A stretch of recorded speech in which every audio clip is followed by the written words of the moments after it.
사랑하고 축복합니다. 10월 5일 월요일 새벽입니다. 구별하여 드리는 이 시간을 위해 기도로 나아가겠습니다. 살아계시고 늘 역사하시는 하나님, 일과가 다시 시작되는 아침입니다. 구별하여 드리는 이 시간 주님을 초청하오니 우리와 함께 계시어 주시옵소서. 주의 은혜를 구합니다. 주의 은혜 가운데에 주님만 역사하시길 소망하며 거룩하신 예수 그리스도의 이름으로 기도드립니다. 아멘. 오늘 함께 나눌 말씀은 마가복음 14장 66절부터 72절 말씀입니다. 마가복음 14장 66절부터 72절까지의 말씀입니다. 함께 읽도록 하겠습니다.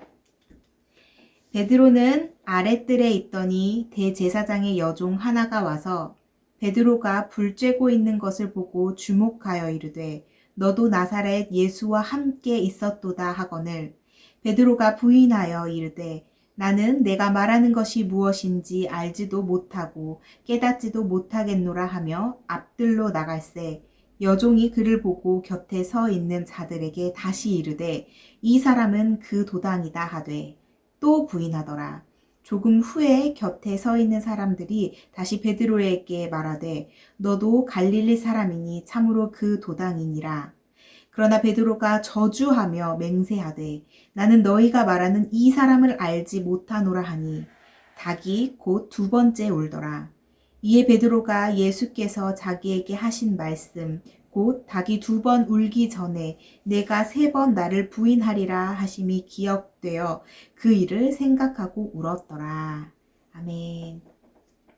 함께함. 쉼의 시간을 보낼 수 있었던 추석 연휴가 끝나고 시작되는 월요일입니다. 명절은 잘 보내셨나요?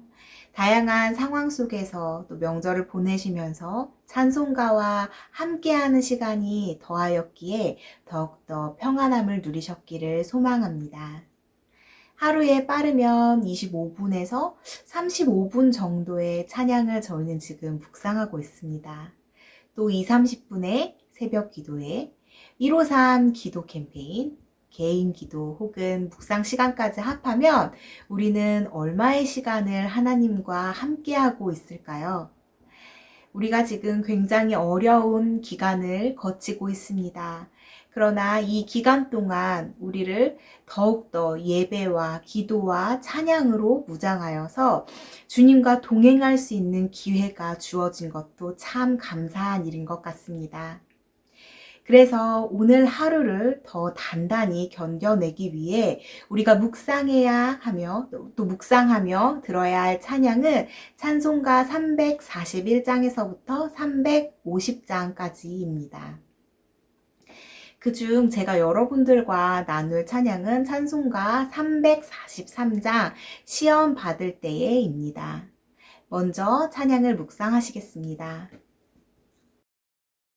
In the hour of trial, Jesus, pray for me, lest by base denial I depart from thee. When thou seest me with a look recall, nor for fear or favor suffer me to fall. With its witching pleasures would this vain world charm, or its sordid treasures spread to work me harm, bring to my remembrance sad Gethsemane, or in darker semblance, cross-crowned Calvary. If with sore affliction thou in love chastise, pour thy benediction on the sacrifice, then upon thine altar freely offered up, though the flesh may falter, faith shall drink the cup. When in dust and ashes to the grave I sink, while heaven's glory flashes o'er the shelving brink, on thy truth relying, through that mortal strife, Lord, receive me dying to eternal life.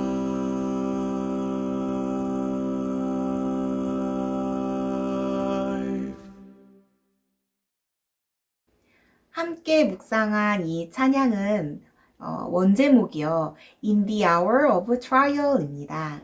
이 곡은 1931년도에 만들어진 감리교회의 신정 찬송가라는 책의 122장에 처음으로 채택되었습니다. 작사가인 제임스 몽고메리는요, 1834년에 이 곡을 작사하였고, 또 1853년에 그의 찬송가 책에 처음 발표한 곡이기도 합니다. 제임스 몽고메리는 어떤 사람이었을까요? 스코틀랜드의 얼빈이라는 곳에서 태어났습니다. 그는 1771년도에 태어났고 놀랍게도 이렇게 멋진 찬송가를 작곡하신 분들의 대부분의 아버지는 목사님으로서 사역을 하고 계셨죠. 그도 마찬가지로 스코틀랜드의 유일의 모라비아 목사님의 아들로서 태어났습니다. 이 제임스가 5살 때 아버지께서 그를 모라비아 형제단의 거주지가 있는데 그레이스 힐이라는 곳인데요. 이 곳에 있는 모라비안 계통의 기숙사의 학교에 아이를 맡겼습니다. 그리고 부모님은 서인도 바바도스라는 섬으로 선교 파송을 나가게 되었습니다. 그러나 너무 안타깝게도 그곳에서 죽고 말았습니다. 고아가 된 제임스는 각종 직업을 전전하면서 마음 붙일 곳이 없었지만 그는 시를 쓰기 시작하였습니다. 천부의 시제를 타고난 그는 영국으로 건너와서 자기가 이제까지 썼었던 그런 시들을 출판하려고 했지만 안타깝게도 그 시를 책으로 내주는 사람이 없었습니다. 그러던 중에 1776년 게일이라는 사람이 경영하는 주간신문인데요. 셰필드 레지스터라는 편집부에 취직을 하게 되었습니다. 1794년에 게일이 어떤 사건을 계기로 미국으로 망명하게 되었고 그 회사를 인수하게 되었습니다. 그 회사를 셰필드 아이리스라고 고치고 32년 동안이나 직접 운영을 하였다고 합니다. 여러분, 시인이 신문사를 가졌으니 얼마나 멋진 날개를 단 셈입니까? 여기에서 32년 동안 그는 막힘없이 글을 쓰고 또 시를 쓰고 찬송가를 지어 자기 신문사에서 출판하기도 하였고, 런던에 있는 대형 성서 공회의 후원으로 왕립학회에도 출판을 하게 되었습니다. 그는 삶의 어려움이 닥칠 때에도 틈을 내어서 찬송시를 꾸준하게 써 나갔습니다. 그리하여 400여 편의 찬송시를 써서 1833년부터는 왕실에서 연봉까지 받는 사람이 되기도 하였습니다. 젊은 시절에 이 몽고메리는요, 신앙에서 벗어났지만 나중에 차차 성숙해지면서 다시 모라비아 교회로 돌아왔습니다. 그리고 기독교 선교의 옹호자이자 노예 제도를 아주 강력하게 지지하는 사람이 되었습니다. 노예 제도 폐지를 말씀드리는 것입니다. 오늘 함께 나누었던 이 찬양을 작사할 때 제임스 몽고메리는 베드로가 예수님을 3번 부인한 이 이야기를 읽고 영감을 받아서 쓰게 된 것입니다. 여러분, 오늘 우리가 함께 읽었었던 이 본문은요, 매우 친숙하시지요.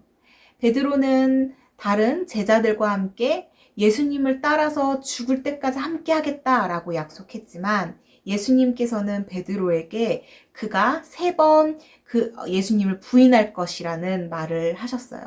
이런 경고를 하셨고, 그 말이 그대로 이루어지자 베드로는 울었다라는 내용을 가지고 있습니다.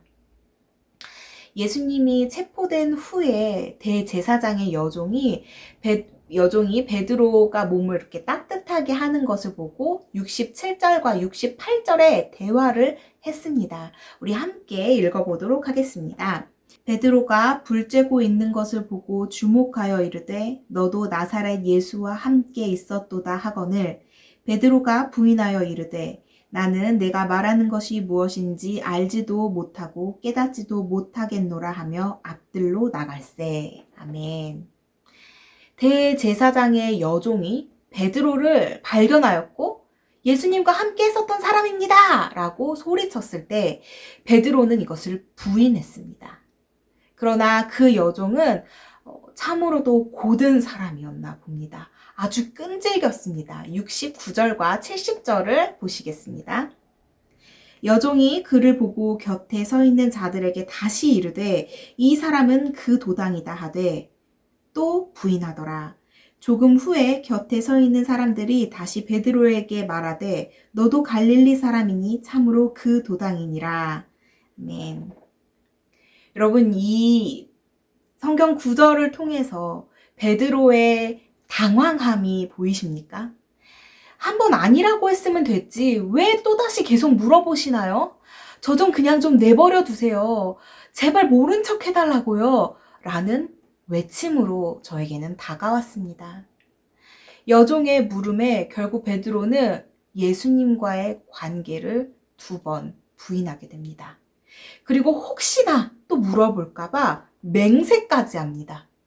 그 맹세 안에는 제가 생각했을 때는 느낌표가 100개는 넘게 붙어 있는 것 같았습니다. 그 말을 함께 보시겠습니다. 베드로가 저주하여 맹세하되 나는 너희가 말하는 이 사람을 알지 못하노라 하니. 이런 단호함 뒤에 무슨 일이 일어났습니까? 72절을 보시겠습니다. 닭이 곧 2번째 울더라. 이에 베드로가 예수께서 자기에게 하신 말씀 곧 닭이 2번 울기 전에 내가 3번 나를 부인하리라 하심이 기억되며 그 일을 생각하고 울었더라. 아멘. 닭이 울었습니다. 그리고 베드로는 예수님께서 하셨던 닭이 2번 울기 전에 네가 나를 3번 부인할 것이야 라고 말한 그 예수님의 말이 기억이 났습니다. 그때 베드로의 반응 기억하십니까? 절대 자신은 그런 일이 없다고 부인하고 단호하게 말했었던 사람이 베드로입니다. 그러나 그의 행동은 예수님이 하신 말씀과 다를 것 하나 없었습니다. 그 생각에 베드로는 눈물이 난 것입니다. 여러분, 오늘 우리는 이 본문을 통해 베드로가 슬퍼서 울었어요. 혹은 다른 생각들을 가지고 있을지 모릅니다. 그러나 이 본문 속에서 세 가지를 기억하기 원합니다. 첫 번째는 우리는 어디에 있든지 그 신분이 드러나야 정상입니다. 여종처럼 누군가가 우리를 보았다면 우리의 신분이 바로 드러난 것입니다. 상황과 때가 다르다 할지라도 예수 그리스도와 관계를 맺은 우리는 이 세상의 그리스도인으로서 신분이 드러나야 하는 것입니다. 두 번째는 그리스도인들에게는 공인으로서의 어떤 의식이 필요합니다. 베드로는 12제자로서 예수님과 동행했었던 사람입니다. 그는 공인이나 마찬가지입니다. 알려질 수밖에 없는 다양한 일들을 보았고 다양한 일들을 경험했습니다. 이날 베드로는 숨기려고 했지만 우리는 예수 그리스도의 향기를 가지고 있는 사람으로서 상황과 환경을 초월하여 주님을 나타내고 당당해야 합니다. 세 번째는 회개는 주파수의 비결입니다. 베드로는 예수님을 3번 부인한 뒤 제자리로 돌아온 사람입니다. 그리고 통곡하며 울었을 것입니다. 제자리로 돌아가기 위해서 말입니다. 그냥 운 것이 아니라 정말 대성통곡을 했을 것입니다. 이 통곡 안에는 어떤 의미들이 담겨 있을까요? 자신에 대한 실망과 예수님에 대한 배신의 미안함이 있었을 것입니다. 그 안에 가장 큰 비중을 차지한 것이 회개였을 것이라 믿습니다. 마태복음 26장 75절에는요, 구체적으로 밖에 나가서 심히 통곡하니라 라고 적혀 있습니다. 베드로가 스스로 한 행동을 돌아보고 예수님의 모습을 기억하며 통곡하며 회개했었던 것입니다. 이처럼 하나님께서 우리에게 회개의 기회를 주셨기 때문에 주님과의 주파수를 계속 맞춰 나갈 수 있는 것입니다. 그러니 이 기회를 놓치지 않는 수원제일교회가 되기를 소망합니다. 베드로를 생각하며 오늘의 찬송가 343장 시험 받을 때의 가사를 다시 보실까요? 찬송가를 잠시 펴보시겠습니다. 저는 베드로의 기도가 그려지고 또 들려집니다. 아마 이렇게 기도했을 것 같습니다. 주님, 오늘을 살아가며 시험을 받을 때 보혜사 성령님께서 도우사 떠나가지 마시고 낙심하여 앉아 있을 때 붙들어 주시고 넘어지지 않게 지켜주옵소서. 이 세상 부귀영화에 유혹당할 때 겟세마네 피땀을 생각하여 십자가 주님만 보게 해주십시오. 자비로우신 주님, 함께 하시고 근심 걱정 고통 가운데 주의 능한 손으로 함께하여 주시옵소서. 그래서 이 땅의 삶을 마치고 돌아갈 때 주의 은혜 가운데에 천국으로 인도하여 주시옵소서. 사랑하는 수원제일교회 성도님들, 이 찬송가는 예수님께 드리는 기도입니다. 시련의 시간 속에서 예수님께 우리를 도와달라고 간청하는 것입니다. 예수님께서 우리의 삶을 편하게 해주기를 기도하는 것이 아니라 우리가 흔들릴 때 움츠린 마음과 몸을 세우고 나아갈 수 있도록 보호해 주시고 힘 주시고 동행해 달라는 간청입니다. 우리는 다양한 유혹과 역경 속에서 늘 흔들립니다. 이때 오늘 본문의 은혜를 기억하시기 바랍니다. 누구나 유혹과 역경에 넘어질 수 있습니다. 하지만 하나님의 은혜를 아는 사람이라면 속히 깨닫고 베드로처럼 진정한 눈물의 회개를 할 수 있어야 합니다. 시험은 우리를 낭망하게 하는 것이 아닙니다. 시험은 우리의 연약함을 깨닫고 주님의 은혜를 구하라는 하나님의 신호입니다. 베드로가 이 시험에 넘어졌을 때 포기하고 세상으로 돌아간 것이 아니라 주님의 말씀을 기억하며 주의 은혜를 구했습니다. 그리스도인으로서 살아가며 세상에서 실수할 수 있습니다.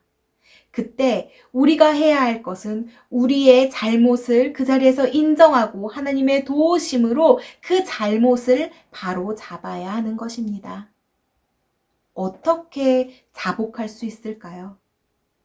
그 비결은 주님과의 소통을 통해 죄를 깨닫고 용서하시는 하나님의 은혜를 구하며 주님만 바라보는 것입니다.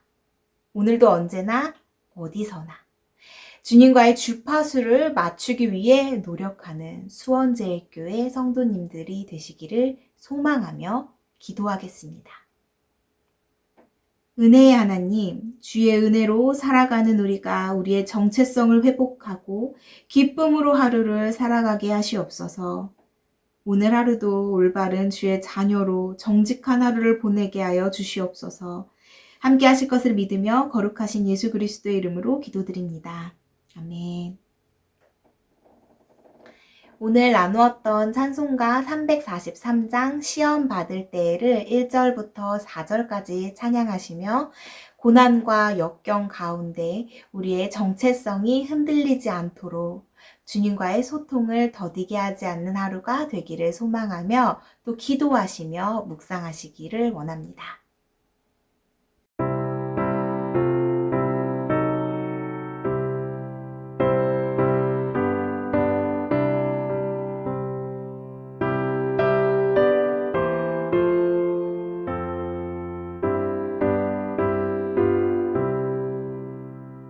시험 받을 때에 나를 도우사 주를 떠나가지 말게 하소서. 떨며 주저할 때 나를 붙드사 넘어지지 않게 지켜주소서. 세상